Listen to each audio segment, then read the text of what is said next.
ପିଲାମାନେ ଏବେ ଆମେ ସମସ୍ତେ ଯୋଗ କଲେ ନା ନାଇଁ ସମସ୍ତେ କଲ ଏବେ ଆମେ କଣ କରିବା ଜାଣିଛ ଏବେ ଆମେ ଠାକୁରଙ୍କ ବିଷୟରେ ଜାଣିବା ହେଲା କହିଲ ସମସ୍ତେ କି କୋଉ ଠାକୁରଙ୍କୁ ବେଶୀ ପୂଜା କରୁଛନ୍ତି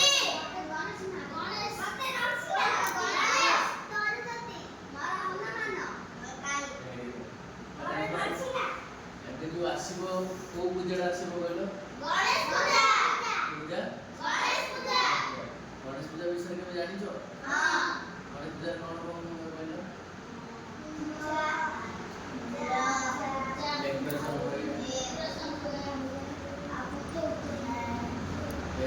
ହେଲା ଆଜି ଆମେ ଭଲ ସେଇଟାକୁ ଜାଣିବା ହେଲା ଗଣେଶ ପୂଜା ମାନେ କଣ ହେଲା ଆଚ୍ଛା ପିଲାମାନେ କହିଲ କୋଉ ଠାକୁର ତମମାନେ ସବୁ ବିଶ୍ୱାସ କରୁଛ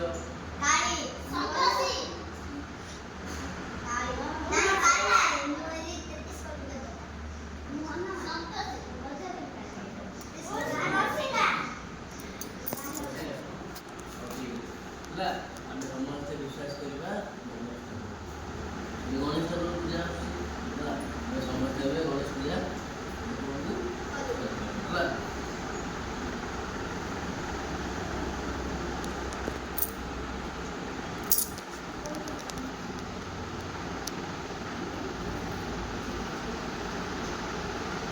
ପିଲାମାନେ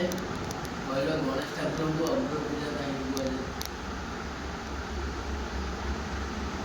ଜାଣିନ ଆଚ୍ଛା ସମସ୍ତେ ମୁଁ କହୁଛି ଦିନେ ସ୍ୱର୍ଗପୁରରେ ଇନ୍ଦ୍ରଦେବ ସୂର୍ଯ୍ୟ କାର୍ତ୍ତିକେୟ ହେଲା ଏମିତି ସମସ୍ତେ ଦେବତା ଆସିକି ମହାଦେବଙ୍କୁ କହିଲେ ପ୍ରଭୁ ଯେତେବେଳେ ଯେକୌଣସି ପୂଜା ପାଠ ହୁଏ ସେ ପୂଜା ପାଠ ବେଳେ ପ୍ରଥମେ ମୋତେ ପୂଜା କରାଯାଏ କିଏ କହିଲା ଗଣେଶ ଠାକୁର ହେଲା ମୋତେ ଅଗ୍ର ପୂଜାର ମାନ୍ୟତା ଦିଆଯାଉ ଗଣେଶ ଠାକୁର କଣ କହିଲା ମୋତେ ଅଗ୍ର ପୂଜାର ମାନ୍ୟତା ଦିଆଯାଉ ସବୁ ଦେବତା କହିଲେ ଅଗ୍ର ପୂଜାରେ ମୁଁ ହେବି ହେଲା ହେଲା ଅଗ୍ର ପୂଜା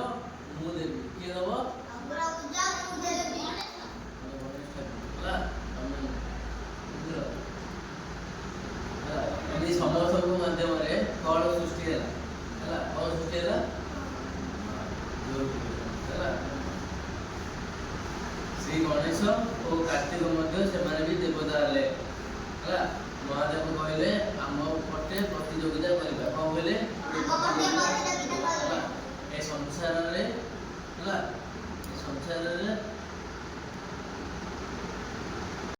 ହେଲା ଏ ସଂସାର ବା ପୃଥିବୀରେ ଯିଏ 3 ଥର ପରିକ୍ରମା କରିବ ମାନେ 3 ଥର ବୁଲିବ ହେଲା 3 ଥର ବୁଲିବ ସେ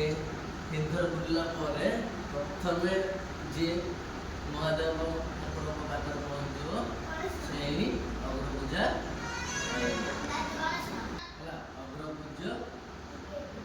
ହେଲା ଏମିତି କହିଲୁ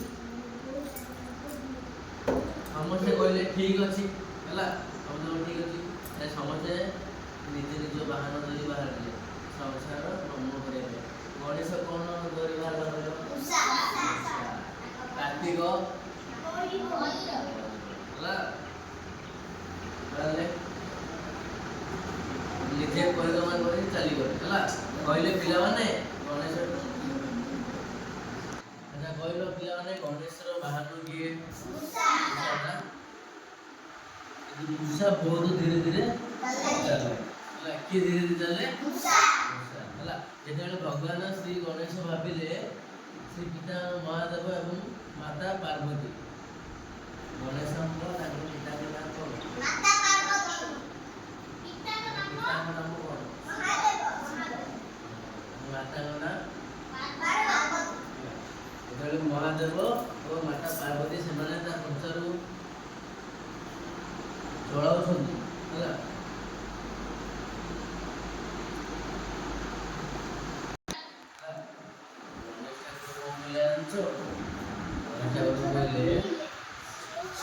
ସଂସାରରେ ବୁଲିବା ପାଇଁ କିଏ ବାହାରିଲେ କାର୍ତ୍ତିକ ଗଣେଶ ହେଲା ହେଲେ ଗଣେଶ କାର୍ତ୍ତିକ ଗଣେଶ କଣ କହିଲା କହିଲା ମୁଁ ସଂସାର ସାରା ବୁଲିବା ଯାହା ମୋ ବାପା ମାଆଙ୍କ ଚାରିପଟେ ବୁଲିବା ହେଲା ହେଲା ଏମିତି କହିକି ଗଣେଶ ଠାକୁର ତାଙ୍କ ବାପା ମା ଚାରିପଟେ ବୁଲିଲେ କାର୍ତ୍ତିକ ମୋର ଧରି ପୁରା ଖାଲି ବୁଲିଲା ଖାଲି ଗିରି ଗିରି ଗିରି ଗିରି ଗିରି ଗିରି ଗିରି ପୁରା ଖାଲି କୁଟି ଚାରିପଟେ ବୁଲିଲା ହେଲା କିଏ ବୁଲିଲା କହିଲ କାର୍ତ୍ତିକ ପୁରା ଫାଇନ୍ ଜାଣୁ ପୁରା ହେଇଥିଲା ହେଲା ଏରୋପ୍ଲେନ୍ ହେଇଥିଲା ସେଥିପାଇଁ ଖାଲି ଗିରି ଗିରି ଗିରି ଗିରି ସବୁ ଦେବତା ମାନେ ବି ସେଇ ପ୍ରତିଯୋଗିତାରେ ଭାଗ ନେଇଥିଲେ ହେଲା ସେମାନେ ବି ପୃଥିବୀ ଚାରିପଟେ ହେଲା ହେଲା ପରିକ୍ରମା ସରିଲା ପରେ ସବୁ ଦେବତା ଆସିକି ପହଞ୍ଚିଲେ ହେଲା କିଏ ମାନେ ଆସିବେ କହିଲ ସବୁ ଦେବତା ମାନେ ଆସିକି ପହଞ୍ଚିଲେ ହେଲା କହିଲେ ତୁମେ ତ ଜାଣିନ ଗଣେଶ ଯେତେବେଳେ ଆସିକି ସମସ୍ତେ ପଚାରିଲେ ସବୁ ଦେବତା ଆରେ ଗଣେଶ ତମେ କ'ଣ ସଂସାର କରିନାହିଁ ସେଠୁ ମହାଦେବ କହିଲେ ମୁଁ ସଂସାର ଚଳାଉଛି ସେ ମୋର ପରିକ୍ରମା କଲେ ମାନେ ସଂସାରର ପରିକ୍ରମା କରିଲି ହେଲା ଗଣେଶକୁ ଅଗ୍ରପୂଜ୍ୟ ଦିଆଗଲା ଅଗ୍ରପୂଜ୍ୟ ଉପାଧି ହେଲା ତାପରେ ଆଚ୍ଛା କହିଲ ପିଲାମାନେ ଏଠି ବୁଦ୍ଧି କାମ ଦେଲା ନା ବଳ ବୁଝିଦେଲା ନା ସେଇଥିପାଇଁ ଗଣେଶ ଠାକୁରକୁ ବୁଦ୍ଧିର ଦେବତା କୁହାଯାଏ କୋଉ ଠାକୁର ଦେବତା ବୁଦ୍ଧିର ଦେବତା କୁହାଯାଏ ହେଲା ଏଥର ଗଣେଶ ପୂଜାରେ ସମସ୍ତେ ଠାକୁରଙ୍କୁ ପୂଜା କରିବ ଆଉ ଆମେ ଗଣେଶ ଠାକୁର ପୂଜା କରୁଛେ ମନ୍ତ୍ର ପଢୁଛେ ମନ୍ତ୍ର ପଢୁଛେ ନା ମନ୍ତ୍ରରେ ସମସ୍ତେ ମନ ଅଛି ନାଇଁ ପିଲା ସବୁ ହାତ ଯୋଡ଼ ମନ୍ତ୍ର ପଢିଗଲା ନମୋ ଗଣେଶ ବିଘ୍ନେଶ ବିଦ୍ୟାନନ୍ଦନ ପ୍ରଭୁ ନମୋ ବିଘ୍ନ ବିନାଶାୟ ଗଣାଧିପତये ନମଃ ନମୋ ଗଣେଶ ବିଘ୍ନେଶ ବିଦ୍ୟାନନ୍ଦନ ପ୍ରଭୁ ନମୋ ବିଘ୍ନ ବିନାଶାୟ ଗଣାଧିପତये ନମଃ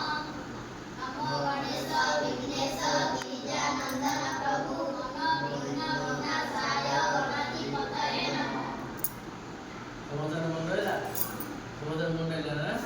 କାହାର ମନ ରହିଲାନି ମନ ରହିଲାନି ନିହାତି ଗୋଟେ ସମସ୍ତେ ଯିବ ପାରିବ ହେଲା ନମୋ ଗଣେଶ ବିଘ୍ନେଶ ବିଦ୍ୟାନନ୍ଦନ ପ୍ରଭୁ ନମୋ ବିଘ୍ନ ବିନାଶାୟ ଗଣାଧିପତये ନମଃ ନମୋ ଗଣେଶ ବିଘ୍ନେଶ ବିଦ୍ୟାନନ୍ଦନ ପ୍ରଭୁ ନମୋ ବିଘ୍ନ ବିନାଶାୟ ଗଣାଧିପତये ନମଃ ନମୋ ଗଣେଶ ବିଘ୍ନେଶ ବିଦ୍ୟାନନ୍ଦନ ପ୍ରଭୁ ନମୋ ବିଘ୍ନ ବିନାଶାୟ ଗଣାଧିପତये ନମଃ ହେଲା ମନ ରହିଲା ସମସ୍ତ ମନ ରହିଲା ନା ଠିକ ଅଛି ହେଲା